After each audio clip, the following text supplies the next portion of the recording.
महाराष्ट्रीयन जेवणात आमटी हा असा पदार्थ आहे जो सगळ्या जेवणाचे मुख्य स्थान भूषवतो। कोकणपट्टा असू दे किंवा घाटमाथा, अनेक ठिकाणी आमटी बनवण्याचे वेगवेगळे पद्धत आहेत। अशाच पद्धतीने पारंपरिक होडीची आमटी कशी बनवली जाते ही खास रेसिपी पाहूयात स्मिता कापडणे यांच्याकडून।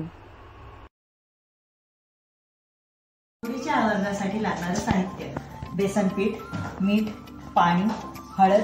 अशा प्रकारे आपण सर्व साहित्य एकत्र करून आपण होडीचा लागणारा गोळा तयार करून घेतलेला आहे। चला तर मग आपण बघूया होडीच्या सारणासाठी लागणारे साहित्य।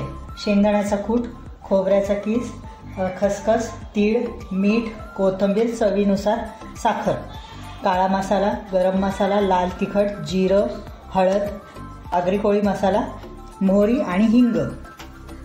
होडीच्या सारणासाठी लागणारे साहित्य आपण मस्त भाजून घेतलेलं आहे। त्यामध्ये सर्व मसाले घालून आपण मिक्सरला जाडसर वाटून घ्यायचं। चला तर मग आपण आता होड्या तयार करून घेऊया। हे बघा, असं पीठ भिजवलं ना, त्याच्या अशा पातळ पातळ पाळ्या लाटून घ्यायच्या।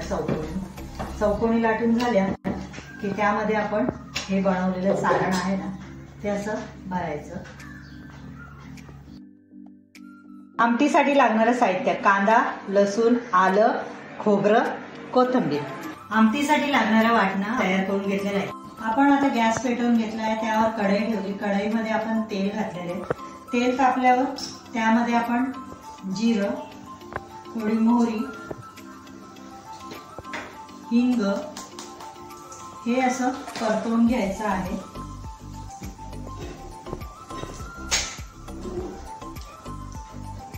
ते असं तडतड उडायला लागल्यावरती त्यामध्ये आपण हे वाटलेलं वाटण घालायचं आहे।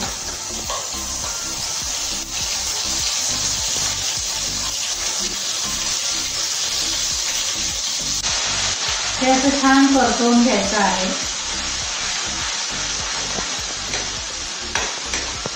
जोपर्यंत आपल्या मसाल्याला आजूबाजूला तेल सुटत नाही तोपर्यंत आपण छान ते गुलाबी रंग होईपर्यंत परतवून घ्यायचं आहे। मसाला हा छान परतला गेला आहे। आता आपण त्यामध्ये हळद, तिखट, काळा मसाला, मिक्स मसाला आणि थोडा आगरी मसाला हे सर्व असं छान परतून घेऊया। ते परततानाही त्या मसाल्याला असं तेल सुटलेलं आहे। हे बघा, बाजूला आपला मसाला परतताना त्याला मस्त असं तेल सुटलेलं आहे। 2 मिनिटं आपण हे छान परतून घ्यायचं। परतून झाल्यावर त्यामध्ये आपण आता पाणी ऍड करायचं। त्या आमटीमध्ये आपण थोडंसं चवीनुसार मीठ घालूया।